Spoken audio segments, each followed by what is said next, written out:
Hey, folks, welcome to InTheMoneyStocks.com's daily analysis video, brought to you by the creators of proprietary price, pattern, and time methodology. Learn the PPT strategies and profit for life. My name is Gareth Soloway, Chief Market Strategist here at InTheMoneyStocks.com. All right, everybody. Into the action we go on this Friday, January 21st, 2022. And what a day it was, folks. Holy cow. When I say that I was busy today, easily the busiest I have been in years. Legitimately in years, all right? Between day trading this morning and the craziness, then you throw in crypto trading and the craziness in crypto. Then you throw in stock swing trades. And if you guys saw what I did, I basically unloaded a bunch of shorts. All right, good general profits there. We are at levels where you have to expect some sort of technical bounce. And what did I do? I just basically went on one of my biggest buying sprees in terms of individual stocks that I have done in years. All right, if you look at how many new positions I initiated today, I don't think I've done that in years as well. So again, I'm doing this. I'm a man of action. There's no doubt about it. I'm not shy, as you guys know. I do what I think is right, and that's how we profit, by getting in at the levels. I don't question with emotion. I don't look at anything but the charts and the psychology of the market, and that guides me to generally bring profits to you and to me. All right, so bottom line is, markets initially opened lower. We saw a sell-off. This is the 10-minute chart on the spiders. You can see we had that nasty late-day sell-off, right? And then it continued into today. We then staged an amazing rally where the S&P actually turned green, as did the NASDAQ. The Russell was actually up like $1.50 or so on the IWM. And then the selling got nastier and nastier. Once we took out this low right here, you can see if you put a line right here, once we got out there, it was a little bit of panic selling into the end of the day. Markets taking a dump, down basically 2% on the SPY. If we look at the Qs here, Qs were down almost 3%, which is a remarkable sell-off. And the Russell was down about 1.86%. So the Russell actually performed the best of pretty much anything out there, all right, in terms of markets, of course. Now, again, what's the culprit there? Well, in all fairness, you could make a case that some of the banks performed slightly better. There were some stocks that were starting to show little signs of light. But overall, interestingly enough, early in the day, some of the stocks like NET was actually up even when the markets were down early. But it's almost impossible. When you see this sort of selling pressure going on, it's almost impossible for the markets to hold up against it, or any stock, as a matter of fact. I mean, this was just sell everything and ask questions later. Now, when I see this type of action, this is kind of the day where they describe it as blood in the streets, I'm a buyer. Just when euphoria hits and we're at the tops on the market, I'm a seller. And again, I came to you guys late in 2021 talking about how you were going to see potentially a 20% correction in the stock market in 2022, how gold would be the best performer, how Bitcoin was going to be dumping out. And sure enough, so far, here we are 21 days into the new year, and it is playing out a lot quicker than even I thought. But again, positioning-wise, couldn't be happier overall, right? I mean, this is what it is. If you look at portfolios, we're holding steady, we're doing well, we're making money, while pretty much everyone else is getting their head handed to them. All right, smoked, absolutely smoked. All right, and again, one of the things I was talking about here, and I talked about this in a recent interview I did, is if you look at the Spiders daily chart, and this is going to have all my day trading lines in it, so let me flip over to my other daily chart here. All right, so this is the Qs chart. Let's go over to the Spiders chart and just take a look, right? So we know we had this upsloping channel, right? But if you go back, and I'm going to actually flip over to the weekly chart. Let's go actually to the weekly chart. So if you look at this market, and let me get my drawing tool out here. This was the trend going back to 2013, or even just 2014. Let's just take these highs, right? And basically you can connect them, right? Here's a high here, here's a high here, and here's a high here. That was your trend. That was the upper end of a trend in the markets. Well, when the Fed got involved because of COVID, look at the steroidal run that the markets had. So again, if the Fed is truly pulling out here, what does that tell us? Well, it likely tells us that the markets have to revert to the trend, and that's all the way down here. Now, is it going to bounce? Yeah. I mean, you can see right here. Look at how close we are to the weekly 50 moving average. Very, very close to the weekly moving average here, the 50 moving average. If we flip back to the daily chart, all right, you pierced the 200 today, but look at this level here coming up. So you have this gap fill right here, which is major support, and then you have this support here. So I don't know if we bounce here or here, but we are going to bounce, folks. You have the weekly 50, you have the gap fill here, you have this pivot low here. The S&P, I believe if we get down to this lower one right here, which is just below 430, that would be over a 10% drop in the S&P just since this high right here, which was basically at the end of December, right around the start of the year. So, for a month drop, and again, this week alone, the stat on the NASDAQ, down, I think, 7.3% for the week on the NASDAQ. 7.3% in 1 week. That is a bloodbath. Absolute bloodbath out there. So anyways, my point being again, folks, get ready. I'm not telling you, by the way, by buying these positions, if I knew a bounce was coming on Monday, I'd be putting a lot more than 1% in my portfolio in each of these positions. Now, again, when you do 5 or 10 of them, it adds up to about 5 or 10%, right? But the point is that could we go a little bit lower first? Yes, of course. We could gap down on Monday. I have no clue. I'm not going to pretend to know. I knew that we were entering a cycle, and holy cow, what a sell cycle it has been.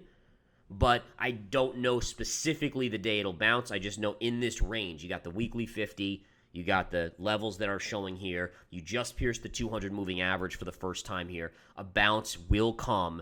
And again, I kind of hypothesized this on Twitter today. But if the market keeps selling, so you have the Federal Reserve meeting next Tuesday and Wednesday, right? If we sell off sharply on Monday and Tuesday as much as today, what are the odds that the Fed walks back on tapering? I mean, think about that. The Fed basically just came out like a couple weeks ago, and they said, hey, not only are we going to taper and finish tapering by March, but we're going to raise rates 4 times. That's what the market's pricing in 2022, and we're going to reduce our balance sheet. That's what the Fed just said. And now the market's literally collapsing. I mean, NASDAQ's down, almost 15% off of its highs at this point. And we're here at a point where the question is, does the Fed stop even the tapering, let alone raising rates if this continues? And by the way, I screamed at the top of my lungs about this. And listen, I'm preaching to the choir. I know you guys are on point with this because I've talked to you guys about it. But on so many of these interviews, I'm like, guys, don't you remember what happened in 2018 when the Fed started to raise rates and tighten? And this was like early November, mid-November when they started this in 2018. And the markets dropped 20% in the next 6 weeks. And then what did the Fed do? The Fed went running. They just ran backwards and started lowering rates. So this is. I mean, to me, I don't know. Coming into the year, I mean, how many analysts were like, oh, 5,000 on the S&P or whatever. And it's like, dude, I mean, I know that's the popular way, but I've never been one to just go with the popular view. I got to say what the charts are telling me, right? And again, it's just, you got to look at the facts. That's what I've always been keen on is it comes down to the facts. It really does. By the way, guys, I mean, I'm just looking at some of these stocks. I mean, incredible. Square down 8% today. I mean, if I didn't know better, these were like Chinese stocks. Remember how the Chinese stocks were behaving like a couple months ago? Incredible moves. I mean, ridiculous type moves. Square is such a good company too, but again, doesn't matter. Baby getting thrown out with the bathwater right now, folks. Absolutely. SE was down 9% today. Palantir down 7.5%. Affirm down 8%. Incredible. Absolutely incredible. But you know what? It's fine with me, and I'll tell you why. Because we have low percentages. We only have a toe or two in the water in these names. Let them fall another 5 or 10%. We will add to them, and when the bounce comes, it will be meteoric. Always remember that. Bear markets, the bounces are rip your face off rallies. That's a term that's used. Rip your face off rallies. I mean, you think, we get our averages, let's say within 5 or 7% of some of these stocks. When they rep, they'll go up 20, 25%. Now, again, 20, 25% from the current levels, from the drops that they've had, is like nothing. But to us, that's perfect. We'll take it. We'll take 15, 20% gains all day long. All right. Anyways, guys, I know preaching to the choir here. I love it. I hope you guys love the volatility as much as I do. Again, assuming your position generally correctly, obviously.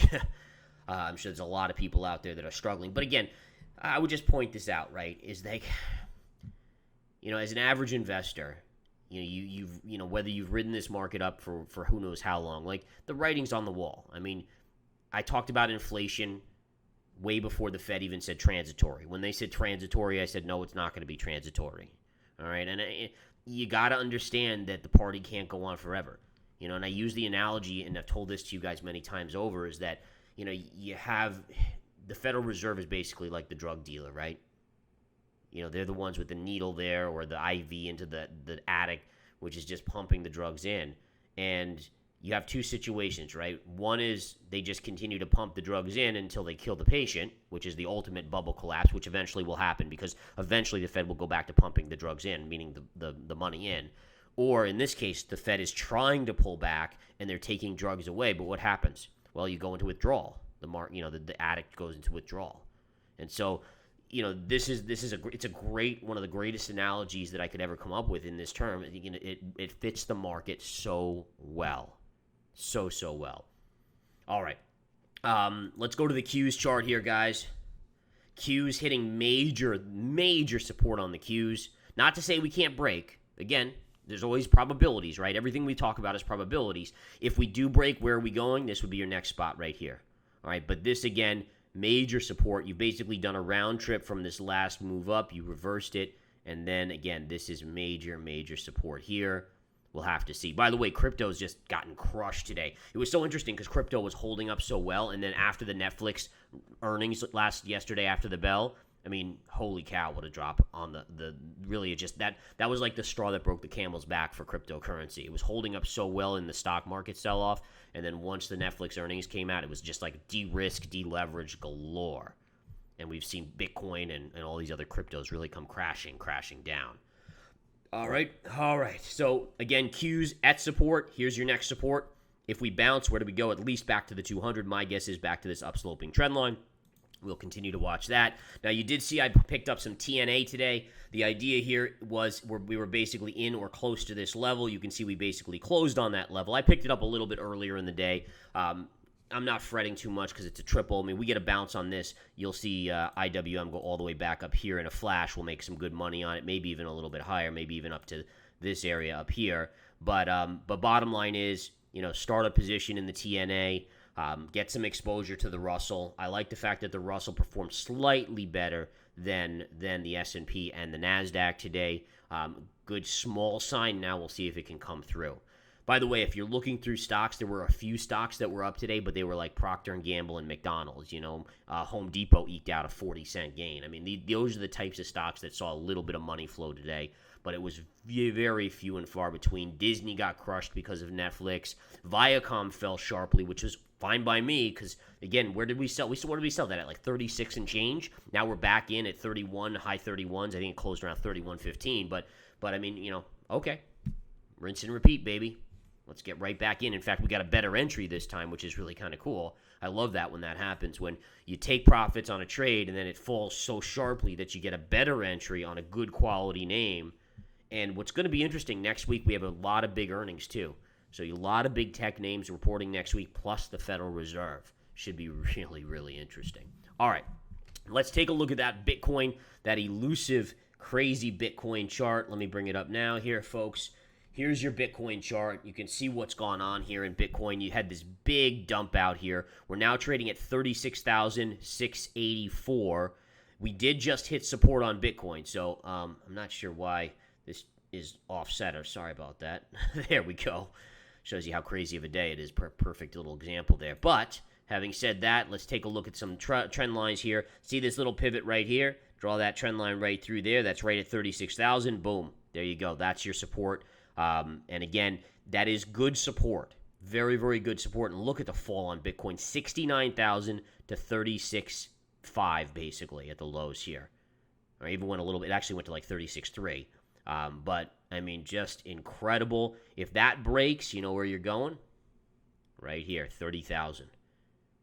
But again, this is what's so remarkable to me. November high, 69,000. And this is why, again, guys, I mean, this is another thing I've preached, is that I still remember I still remember people calling me nuts when I said that this was just a pierce of a double top here, and it was institutional selling. And one of the things that alerted me, by the way, for those of you that have taken advantage of the $2,100 deal and learned the methodology and you know the confirmation signal, simply look at this move above here and ask yourself, did it confirm?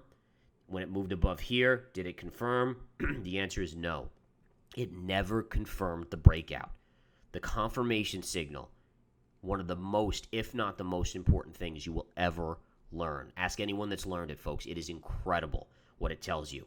It's one of the biggest secrets. Again, I created it now probably about 10 years ago, and I use it every day on charts, daily, weekly, monthly, breakouts, breakdowns. Is it a true breakout or a fake breakout?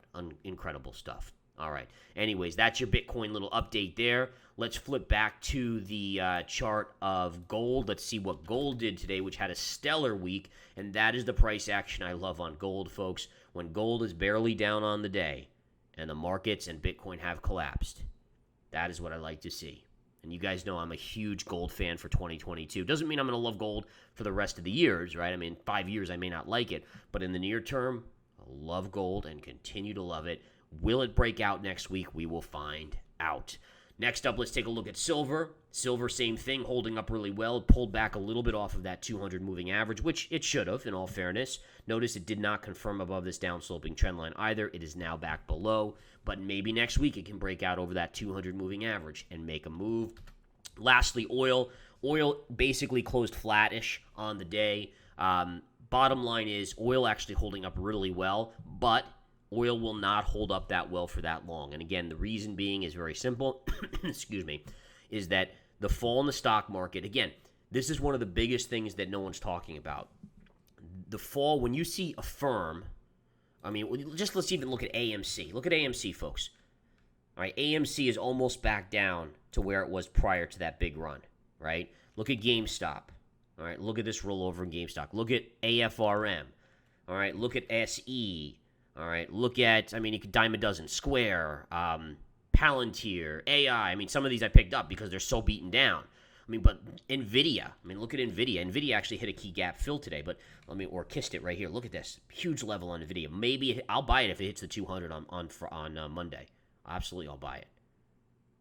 Okay, that's a great target right there. That is a good level. That's right around 220. All right, but anyways, my point is this. Sorry to get off track there. What no one's talking about is that when you have these stocks that have so much of the average investors in them, like a Palantir, which is a darling, or like an AMC or whatever, those stocks were driving the wealth effect. Now with them collapsing and most of these investors are getting wiped out, guess what's happening? The wealth effect is evaporating and, in fact, going negative. Now these people that were spending money, buying houses with their AMC gains, with their crypto gains, with all this stuff, now they're like, whoa, I can't afford that. I wouldn't be surprised if you start hearing about defaults on mortgages because of some crypto collapses and stock collapses that people thought, hey, people were buying houses thinking, oh, well, AMC will just keep going up, or GameStop or Bitcoin or whatever. Well, guess what? Not happening. So what this is going to translate to is a weaker economy. So roundhouse, bringing it all the way around to oil, demand for oil. If the economy starts getting shaky, or even if the stock market smells, if traders smell that is a possibility, you're going to see oil coming down very sharply. So I remain short on oil. I like it. I think we'll end up making money on the SCO. All right. Wow. All right. I got to go relax a little, folks. You guys have a good one. As always, thank you for being members. It was a wild but amazing week. Lots of profits. Let me just keep resting up so I can keep doing this for you guys, because it certainly is exhausting to say the least, but I love it at the same time. I would rather not have any other job than what I do here with you guys. Amazing stuff. You guys have a wonderful weekend. Take care.